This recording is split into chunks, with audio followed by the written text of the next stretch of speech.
오늘 성경은 베드로가 갑자기 물고기 잡으러 간다 하니까 제자들이 나도 가자 그 같이 고기 잡으러 간 장면이에요. 되게 이 부분이 은혜스러워서 설교 많이 들으셨을 거예요. 왜 베드로는 그런데 고기 잡으러 갔을까 하는 거예요. 예수님이 부활하시고 지금 세 번째 나타나신 거거든요. 근데도 그 죽으시고 부활하시고 다시 천국으로 가신다는 말씀을 듣고 있는 그 현장에서 베드로가 길을 잃은 거예요. 우리가 교회를 다니시는 이유는 바른 길을 찾아가려고 다니는 거거든요. 그래서 예수님이 내가 곧 길이요 진리요 생명이니 나로 말 믿지 않고는 아버지께 올 자가 없다. 설은 것은 예수님 만나면 길이 열린다는 거거든요. 이게 단순한 게 아니고 길은요, 우리가 이렇게 고속도로 달리는 게 길이 아니고 인생길이에요. 인생길이 잘 열려야 여러분 인생이 좋은 거예요. 근데 베드로가 갑자기 예수님을 3년간 따라다닌 그 사람이 그 기적을 다 보고 자신이 뭐 해야 하는지도 알았는데도 불구하고 물고기 잡으러 다시 간다고요. 이건 충격이에요. 근데 예수님이 그 물고기 잡으러 간 그 베드로를 찾아오시는 장면이 본문이거든요. 근데 이들이 고기를 잡으러 가서 얼마나 고기 잡는데 정신을 팔았는지 예수님이 그 새벽에 찾아오셨어요. 물고기 잡는 그 호숫가로. 근데도 몰라 봐요. 그럼 예수님이 애들아 니네 고기 있느냐 물고기 있느냐 하는데도 없나이다 하면서도 예수님인 줄 몰라요. 그리고 배 오른편에 그물을 내리라 하니까 그물을 내렸더니 어마하게 고기가 잡혀요. 그래서 드디어 그 고기를 건져낼 수가 없이 됐어. 너무 많이 잡혀서. 근데 나중에 숫자를 153마리 이렇게 했거든요. 그랬더니 요새 모나미 볼펜 나왔어요. 무슨 말 아세요? 모나미 볼펜의 2도 3이 거기서 나온 거예요. 그러니까 그게 놀란 것은 그 고기가 잡히니까 거기서 이 요한 사도가 외쳐요. 주시다 하고. 근데 그때 베드로의 모습을 그대로 그려놓거든요. 웃옷을 벗고 얼마나 고기 잡는데 정신을 열심히 쏟았는지 웃옷을 벗고 그 밤을 새웠는데 한 마리도 못 잡은 거예요. 그리고 주시다니까 정신없이 옷을 입고 물속에 뛰어들어 덤벙덤벙 예수님께 나와요. 그때 예수님이 아침 식탁을 준비해서 먹여요. 그리고 너희가 잡은 고기도 가오라고 그래요. 그래서 고기를 또 구워주세요. 만약 여기서 그 고기를 가져오라고 한 걸 구워주지 않았다면 신령한 얘기로 끝날지도 몰라요. 근데 그들이 잡은 고기를 구워주는 것 자체는 실제적 상황을 그대로 재현하신 증거거든요. 그리고 그걸 먹고 난 뒤에 예수님이 물어요. 네가 다른 사람들보다 나를 더 사랑하냐고. 베드로가 첫 번째 대답에 주님이 아시지 않냐고. 두 번째 또 묻거든요. 요한애들 시몬아, 네가 다른 사람보다 나를 더 사랑하느냐. 근데 두 번째도 역시 대답해요. 내가 주님 사랑할 주님이 아시지 않습니까? 세 번째 또 묻습니다. 똑같은 말을. 여러분이 오늘 집에 가셔서 자녀를 앉혀놓고 며느리 보고 며느라 네가 나 사랑하니? 그럼 며느리가 아니요 이러진 않을 거예요. 예 어머니 아시잖아요. 이렇게 할 수 있어요. 어머니 사랑한다니까. 근데 바로 이어서 진짜 나 사랑하니? 물으면 예 어머니 사랑해요. 근데 세 번째 사랑하니? 또 물어봐. 그럼 며느리가 집 나갈지 몰라요. 틀림없어요. 세 번째 물으니까 베드로가 마음에 근심이 돌아왔어요. 뭐지? 똑같은 세 번 계속 동일한 질문을 하니까 베드로가 근심이 돼서 주님, 제가 다른 사람보다 주님 더 사랑을 주님이 아시지 않습니까? 주님이 아시면 자꾸 물으시면 어떡하냐 이 말이에요. 근데 세 번의 끝에 주님이 동일한 이야기를 하세요. 내 양을 먹이라, 내 양을 먹이라, 내 양을 먹이라. 이걸 앞으로 베드로가 이 땅에 살아야 할 이유가 뭔지를 알려준 장면이에요. 근데 여기서 우리가 건져낼 수 있는 중요한 메시지를 들어야 될 게 뭐냐면 자신의 노력으로 인생을 다 해결할 수 없다는 사실을 보게 돼요.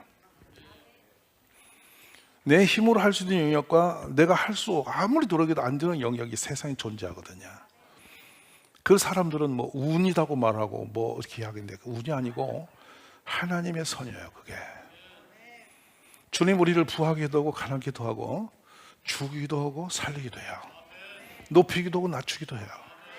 하나님이 그렇게 세우시는 이유는 그 길, 하나님의 길이 뭔지를 알려주는 장면인데, 오늘 본문도 예수님의 말씀에 의지하여 그물을 내리니 그물에 고기가 잡혔다는 거거든요.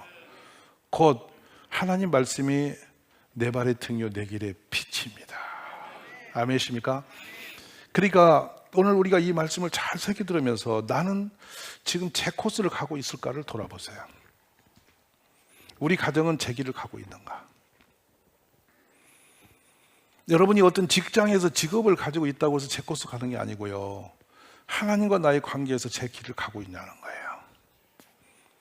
오늘 우리는 너무 많은 부분에서 무너졌거든. 대한민국은 영적인 혼돈 속에 빠졌어요. 제가 요새 깜짝 놀라는 것은 명리학인이 뭐냐 하면 무당들이 100만을 넘었어요. 최고의 첨단 과학기술을 가지고 이 첨단의 세계의 머리가 된 선진국인 대한민국이 유일하게 무당이 100만을 넘었어요. 목사가 15만 밖에 안 돼요. 그러니까 이 상상을 초월하는 이 땅이 일어났는데, 상당수 고위층들이 점괘에 인생을 맡기고 운명을 거기다 걸고 운세를 보러 다닌단 말이에요. 그 운세 보는 게 얼마나 웃기는지 아세요? 손금 보시면 여러분, 이 손뒤에 이 금이 중간에 깨져 있으면 너 이혼한다고 그렇게 말해요. 듣고 나면 반드시 이혼하고 싶어진다고요. 손톱 한번 보세요. 손금이 지금 붙었나 떨어졌나. 이게 무슨 괴기한.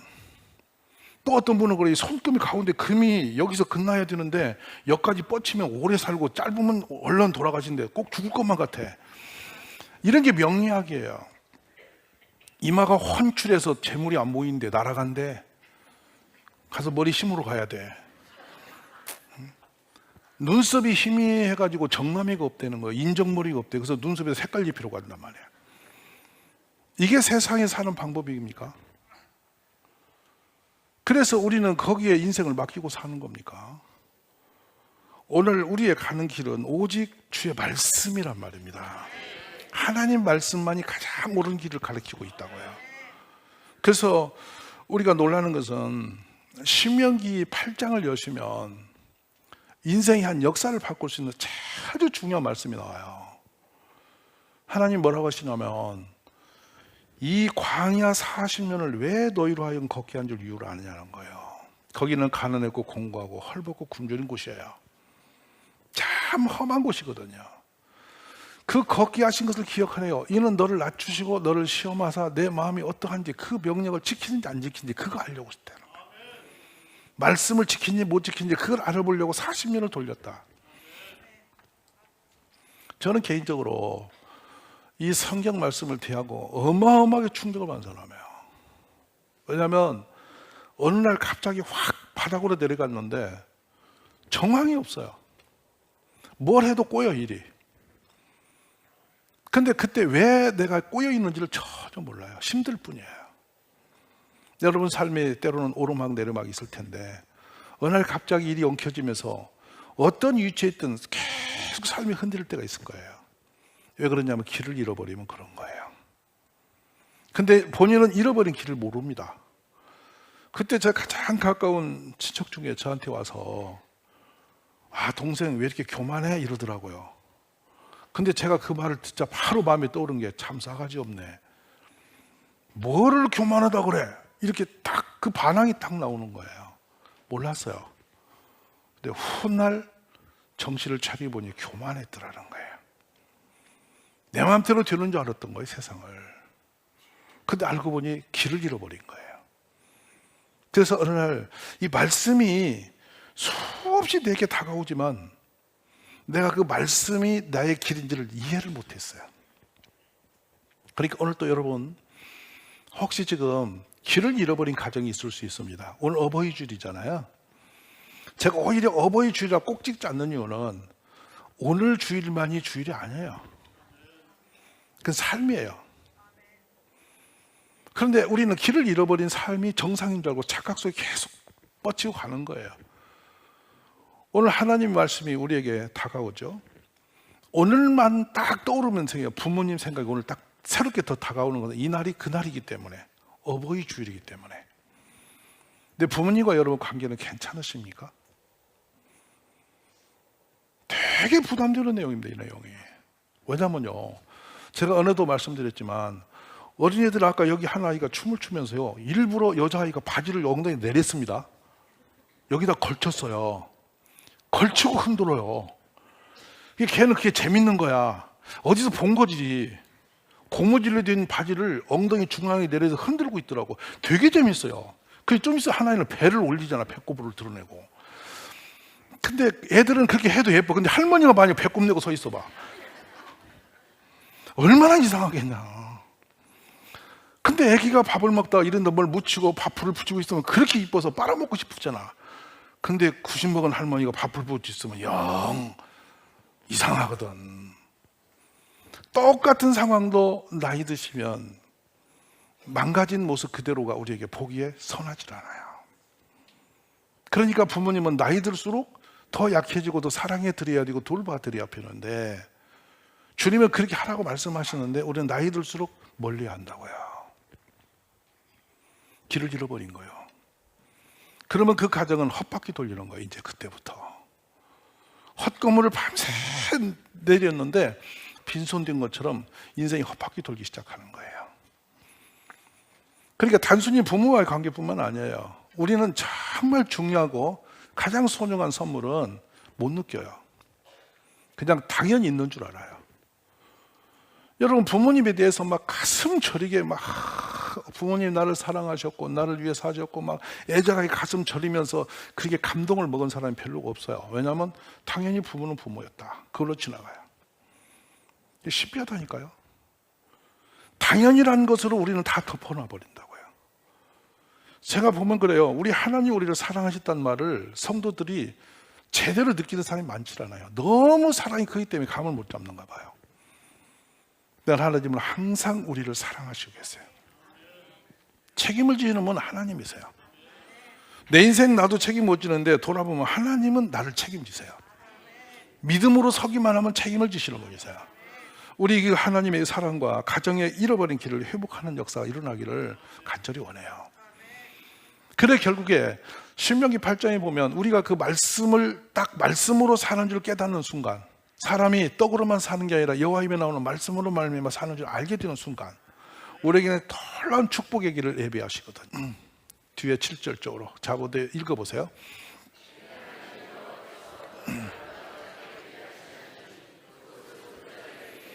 네, 8절로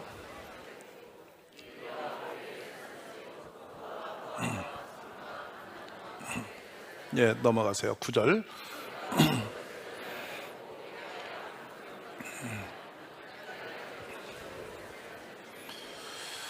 놀랍죠?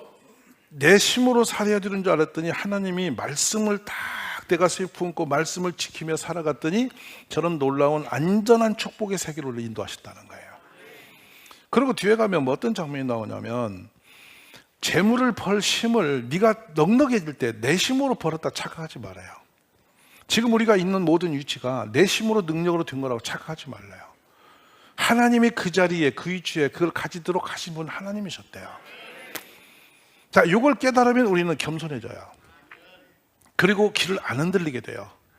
지금 내가 서 있는 그 자리가 하나님 은혜니까. 그 은혜를 아는 사람은 지금 서 있는 그곳이 기쁨이 되고 감사가 되는 거예요. 오늘 이 땅에 존재하는 거 부모님의 은혜잖아요. 맞지 않습니까? 근데 세상 사람은 항상 내 편, 네 편이 서요. 근데 부모님은 아무리 내가 잘못해도 내 편이에요. 아무리 못된 짓을 끝까지 나를 응원하는 분은 부모님이세요. 근데 자녀는 부모님을 끝까지 응원하지 않거든요. 등을 돌려요. 배신자예요. 그래서 하나님 우리를 부모님에게 순복하라, 부모님을 공경하라, 부모님을 존중하라, 이렇게 쫙 엮어놓은 말씀은 그것이 노점이 아주 중요한 하나님의 가리키는 방향성이에요. 그게 길이에요. 우리가 장수하고 잘 되는 복을 누리는 길이 바로 그 코스라고요. 부모님께 잘하십시오. 여러분의 사랑과 관심과 모든 가진 것을 부모님에게 정말 감동되게 이렇게 베풀고 섬기시기 바라요. 아멘이세요? 그게 정도예요. 정도. 축복의 길. 들에 가서 아무리 노력하고 몸부림해도 그 길이 어그러진 사람이 헛손을 돌리는 거예요. 틀린 거예요. 여러분, 그리고 부부는 같이 사는 가운데 항상 서로의 의지가 되고 위로가 되고 내 편이 돼야 돼요. 가족은 하나 돼야 돼요. 아멘이십니까? 그래, 항상 내 편이 돼야 되는데 내 편이 아닌 거예요. 아들이 다른 편이 돼 있고 딸이 다른 편이 있고 며느리는 저 편이 돼 있고 어떻게 할 수가 없어. 그렇다고 제가 무지막지하게 그냥 부모님을 무조건 따르라는 얘기가 아니라 부모님을 존중하라는 거예요. 막 어기대고 다투고 부모님을 멸시하고 이러지 말라고. 그래요. 저는 옛날에 한 효자가 부모님이 실험하기 위해서 소금을 지붕 위에다 올려놓으라고 했다는 거야. 소금 장사 집에서. 그럼 보세요. 소금을 지붕에다 올려놓으면 비가 오면 어찌 되죠? 그거 그냥 녹아 없어질 거 아니에요. 근데 날이 굳을 때 부모님이 소금을 올리라는데 이 아들이 그 소금 가마를 메고 사닥다리를 만들어가 그 지붕 위에다 올려놓고 근심으로 앉았더라는 거야. 비가 오지 소금이 다 녹아서 소금물이 땅으로 떨어지는데 그 비싼 소금이 녹으니 간이 녹는 것 같잖아. 근데 그 소식이 퍼져서 원님이 오셔서 상을 주셨대. 부모님 말씀에 순종한 것이 종교에서. 할렐루야. 저는 이런 말씀들이 우리에게 좀 이렇게 유전적으로 들려지기 바라는데, 정조대왕이 이 수원으로 행차를 하시는데 참 효자잖아요. 한 이 나이든 떡거머리 총각이 늙은 어머니를 지게다 지고 와가지고 임금님이 오시는데 상감만 납시오 하면 전부 머리를 숙였어요. 그리고 보면 안 돼요. 상감이 용화를 보면 안 되는 거예요, 법이. 근데 이 할머니가 눈을 똑바로 뜨고 임금님을 보고 있는 거예요. 그래서 잡아왔잖아. 그리고 아들이 하는 말이, 배야, 우리 모친이 병이 들어 심히 어려운데 상감마마 용안 하나 보는 것이 평생 꿈이라서 오늘 이렇게 제가 20리길을 어머니를 지게다 모시고 어제부터 와서 임금님 오신다 해서 어머니 눈 뜨고 임금님 마음껏 한번 보시라고 이랬다. 그러니까 왕이 땅에 내려서 그 아들을 알아주고 상을 주었다. 그저 얼마 후에 아주 못된 불효자식이 있는데 다음 해에 그 소문 듣고 어머니를 메고 온 거예요. 그래가지고 임금님 오시는데 어머니를 또 눈 뜨고 상 받으려고 이놈이 어머니를 이용해가지고 눈 뜨고 임금님을 보게만 한 거예요. 어머니가 그렇게 한 것을 옆에서 알고 고자질했어. 임금님 참 나쁜 놈입니다. 평소에 어머니를 아주 험하게 하는 녀석이 작년에 상 받다는 얘기 들고 상을 받으려고 늙은 모친을 모시고 좀 나와서 저러고 있으니 저놈을 가두소서 하고 그랬더니 임금이 뭐라고 하는지 아세요? 부모를 공경하라서 흉내내는 것도 귀한 일이다. 그에게도 상을 주라. 이 소문이 퍼지니까 수원 창안에 모든 사람들이 가짜로라도 부모님께 잘하는 일이 벌어졌다는 거예요. 할렐루야. 여러분, 그러니까 하나님이 하시는 말씀은 흉내만 내도 복을 받는 거라고. 오늘 우리가 이 물고기 잡는다고 뛰어나가서 헛금을 내리는 베드로 보면 얼마나 슬퍼. 얼마나 안 됐어. 왜 그랬을까? 예수님에 대한 꿈이 없어져. 소망이 없어지고 나니까 예전에 하던 거 그것이 답인 줄 알고 뛰어간 거예요. 근데 내 힘으로 살 수 있는 한계선이 예수님을 만난 뒤로 바뀐 거예요. 옛날에는 사는 수단이 물고기 잡는 것이 삶이었으면 이제는 사람을 세우는 일이 베드로가 가야 할 길이었단 말이에요. 길을 잃어버리니 밤새껏 수고했지만 헛손이 됐어요. 오늘 우리가 이 말씀을 대하면서 내 마음대로 감정대로 달려가지 마시고 말씀의 원리로 돌아가셔서 가정에서 부모를 공경하라 했으면 부모를 공경하고 남편을 내 머리로 여기라 했으면 머리로 여겨주고 대답을 안 하셔도 진리여야 맞으세요? 그 다음에 부인을 사랑했으면 사랑하고 아멘이세요? 그러니까 나 같은 인간 따라 사는 것 자체가 귀하니까 사랑을 하는 거지. 무슨 말 아시면 아멘이야. 제가 잊을 수 없는 우리 교회에서 한 4번 얘기했을 거예요. 그 옛날에 그 당진 감옥 앞에 이발소가 있어요. 그 이발소가 오후 4시쯤 가면 사람이 별로 없어. 그러니까 후딱 가서 이제 4시에 이발하러 가는데 뒤에 한 70 넘으신 할아버지 새로운 분이 앉아 계셔서 계속 바둑을 두고 놀고 계신데 그날 이 한복을 입고 국악창을 하는 거예요. 젊은 애들이. 근데 이쁘더라고. 쪽지를 지고 애들이 나와서 춤을 추면 창을 하고 장구를 치고 이러니까 70 먹은 할아버지가 뭐라고 하냐면 하루만 데리고 살아봤으면 쓰겠다 이러는 거야. 이 인생은 길을 잃어버리면 답이 안 나오는 거야. 그 제가 얼른 쳐다봤더니 세상에 끔찍해. 본인이 착각 속에 사는 거예요. 여러분 정신 차리세요. 내가 원하는 게 길이 아니에요. 하나님 뜻 안에 말씀이 길인 거예요. 오늘 우리가 꽃 달고 이렇게 꽃 꽂아놓고 뒤에서 요구하지 말고 나이 드신 분은 공경을 하고 젊은 아이들은 사랑하고 축복하고 함께 이렇게 사랑하며 교제하며 말씀의 틀 안에서 지켜나면 거기에 축복이 있어요. 드디어 베드로는 이 말씀을 따라 어린 양을 먹이라는 말씀을 따라서 사도행전 시절에 위대한 사람이 돼요. 얼마나 하나님이 그에게 은혜를 주셨던지 그가 하는 말을 듣고 3,000명, 5,000명, 10,000명이 예수 믿는 일이 일어나요. 안진뱅이가 그가 기도하니 일어나요. 나중에 그가 걸어가는데 그림자만 스쳐도 병든 자가 나음을 입어요.